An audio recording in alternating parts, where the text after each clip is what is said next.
Hi friends.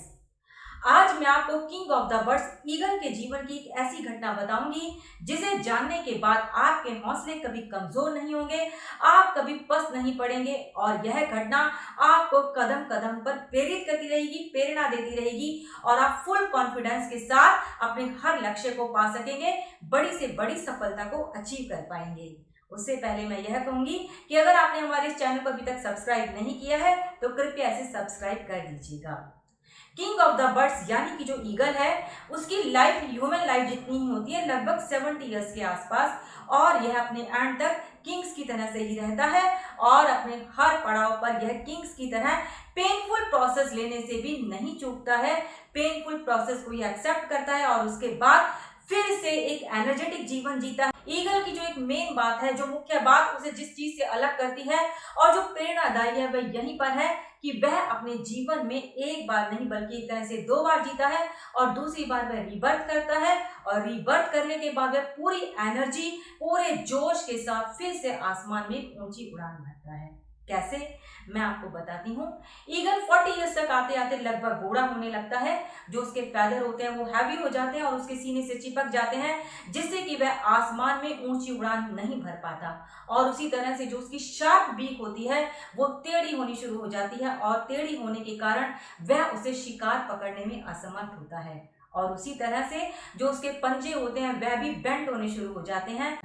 अब जब एक प्राणी, कोई भी, चाहे वह मनुष्य हो, पशु हो या पक्षी हो, जब वह भोजन तो करेगा तो निश्चित है कि धीरे धीरे वह मरने की प्रोसेस में पहुंच जाएगा। और उसी समय ईगल के पास भी 2 ऑप्शन होते हैं कि या तो वह तड़प तड़प कर भूखा मर जाए या फिर खुद को एक पेनफुल प्रोसेस से गुजारे और अपना रीबर्थ ले। जी हाँ फ्रेंड्स, यही उसके सामने ऑप्शन होता है कि डाई और go through a painful process, और वह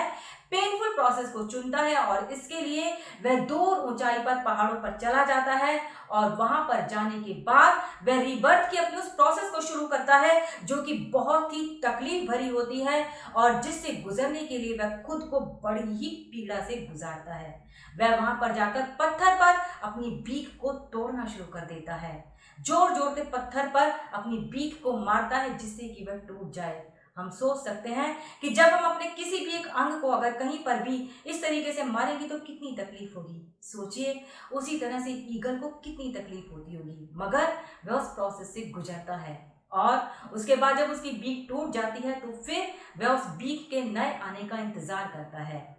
और उसके बाद जब बीक नहीं आ जाती है तो फिर वह अपने पंजों को भी इसी तरह से पत्थर पर मार मार कर तोड़ता है। एक बहुत ही असहनीय तकलीफ और पीड़ा के दौर से वह गुजरता है और जब वह अपने पंजों को तोड़ देता है तो फिर वह भी नए आने शुरू हो जाते हैं। और जब उसकी बीक और पंजे नए आने शुरू हो जाते हैं फिर वह अपने फैदर को अपने ही शरीर से एक एक करके नोच नोच के फेंकता जाता है। सोचिए अगर हम अपने ही शरीर के किसी अंग को तोड़कर फेंके तो कितनी तकलीफ होगी। वह अपने फैदर को तोड़ तोड़ कर फेंकता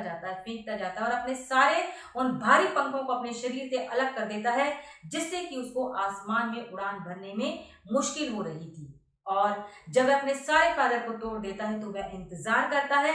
फिर से नए पंखों के उगने का। उस लगभग इन सभी प्रोसेस में कम से कम 150 दिन से 6 महीने तक का वक्त लगता है और 6 महीने के बाद वह फिर से एक नया ईगल बन चुका होता है, वही जोशीला जिसकी बीक शार्प हो चुकी होती है और जिसके पंजे फिर से शार्प हो चुके होते हैं और जिसके पैदल खुले आसमान में उड़ान भरने के लिए खुद को पूरी तरह से तैयार कर चुके होते हैं। और इसके बाद वह उस ऊंची पहाड़ी से उतरकर आसमान में ऊंची उड़ान भरता है, अपने पंखों को पूरी तरह से फैलाता है और किसी भी शिकार को देखकर अपनी उसी शार्प बीक से फिर से झपट्टा मारता है और अपने शार्प पंजों से उसको कुतरता है और खाता है और फिर से वह राजा वाली लाइफ को जीता है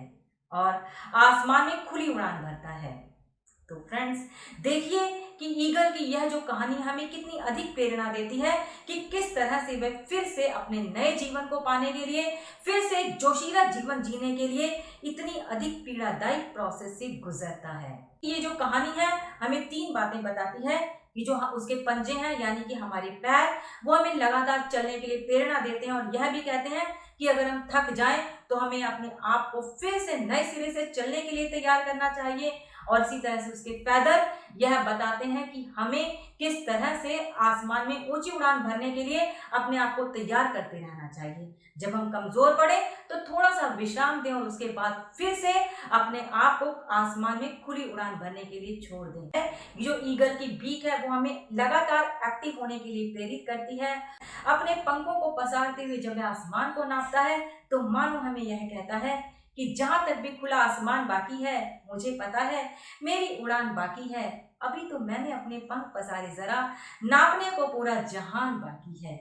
जब भी आप एफर्ट्स करते करते थकने लगे और आपको ऐसा लगने लगे कि अब तो आगे कुछ बचा ही नहीं है, उम्र भी धीरे धीरे बढ़ रही है और आपको ऐसा महसूस हो कि हर जगह से असफलता मिल रही है, तो ईगल की इस कहानी को याद करना बिल्कुल मत भूलिएगा। यह याद रखिएगा कि किस तरह से ईगल अपने उम्र के 40वें पड़ाव पर पेनफुल प्रोसेस से गुजरकर फिर से एक बार आसमान में खुली उड़ान भरता है और पूरे आसमान को नापता है, राजाओं की तरह से जीवन जीता है। उसी तरह से हम भी उम्र के हर पड़ाव पर, हर दौर में आसमान में खुली उड़ान भर सकते हैं, बशर्ते कि हम उस पेनफुल प्रोसेस से गुजरने के लिए तैयार रहें। पेनफुल प्रोसेस कुछ समय की रहती है, लेकिन उसके बाद का जीवन हमेशा के लिए बहुत अच्छा हो जाता है। तो निर्णय अब आपके हाथ में है कि आप कुछ समय के पेनफुल प्रोसेस से गुजरना पसंद करेंगे या फिर उम्र भर असफलता और थकान के साथ जीना पसंद करेंगे। Choice is yours. मैं जल्दी ही मिलती हूँ आपसे किसी नए वीडियो के साथ। Thank you.